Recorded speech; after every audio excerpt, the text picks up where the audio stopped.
Muy buenas a todos y bienvenidos a Errors de Record, soy Sergi Castañeda y continuando con el especial de Sitges de este año tenemos la review de la película que se estrena hoy en España y no es otra que Maquia, una historia de amor inmortal.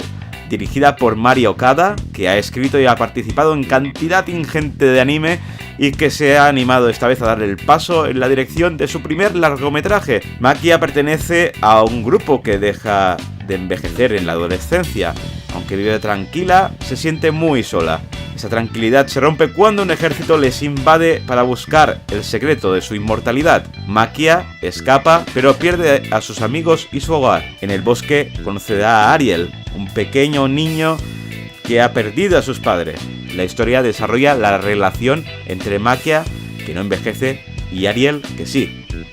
La película que esperaba mucho con ganas, principalmente por mi amigo tuitero Juan Carlos, que llevaba todo el año vendiéndome la película y la verdad es que ha dado más o menos en el clavo.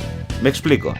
Por un lado, lo mejor es que tiene una calidad técnica brutal, una animación preciosista llena de detalles de las que te quitan el hipo, y por otro lado la fantástica banda sonora de un grandísimo Kenji Kawai, que si bien es cierto tiene una carrera un poco irregular, con algunas bandas sonoras muy memorables y otras un tanto flojas, en esta película da para mí la que es la mejor partitura que yo le recuerde desde la célebre Skycrawlers, que ya es mucho decir, por no hablar de la historia, que es muy bonita y cocida a fuego lento, pero que en ningún momento llega a aburrir en exceso y que está llena de emociones a flor de piel para un bonito final dramático.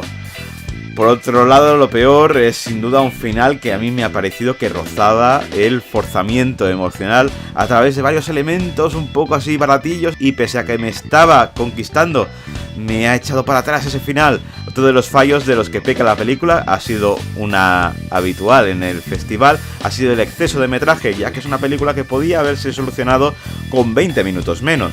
Pero aún y así es una de las mejores películas de animación del festival, galardonada con el premio Fantastic Discovery con bastante merecimiento.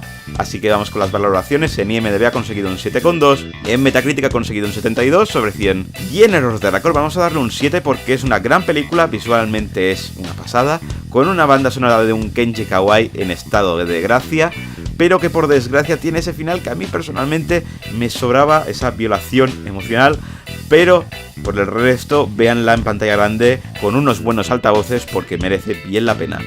Recordad que las valoraciones son personales y que si tenéis la vuestra podéis dejarla aquí abajo en la caja de comentarios. Y nada más por hoy, suscribiros y dadle al like, que ayude mucho a subir contenido a este canal, y nos vemos en el próximo vídeo con mucho más cine.